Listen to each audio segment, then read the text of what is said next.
Good morning, students.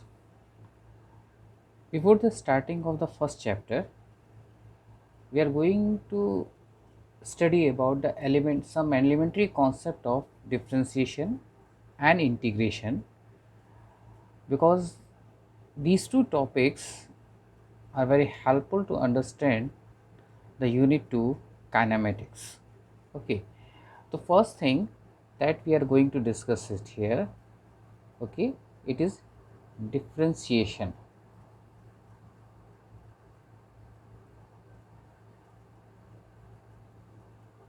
Okay, differentiation. Actually, it is a process of finding a function that output is the rate of change of one variable with respect to another variable. Okay, again I am repeating. Understand the first thing, the what is the differentiation? It is a process of finding a function that output is the rate of change of one variable with respect to another variable. Okay, suppose we are writing a function of two variable x and y. So how you will write the differential function, that is y is equal to 5x plus 3. This is also a function of two variable. You can also write y is equal to 3 cos square x. Sometimes we can write the exponential function, that is y is equal to 2e to the power x.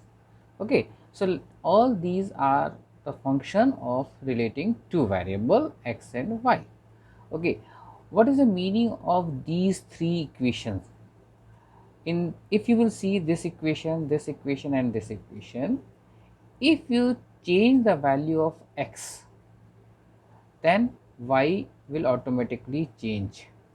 Okay, that means the nature of y will depend on the x. Okay, so the ratio of change in dependent variable, x is independent and the value of y is depend on x, so y is independent, sorry, y is dependent and x is independent. Okay, x, if you change the value of x, y will change. So x is independent variable and y is the dependent variable.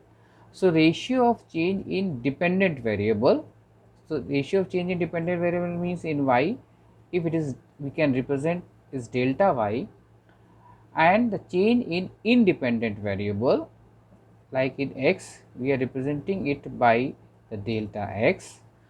So the ratio of change in dependent variable with change in independent variable, that is delta y upon delta x.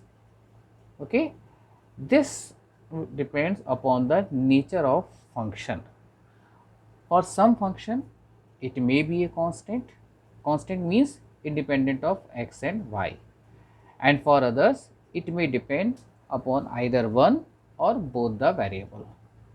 Okay, so when the change done in x, delta x is very small, okay, that means if we can write this one is tends to 0, delta x, that means change in independent variable is very small, delta x is tends to 0, then delta y we can write like dy.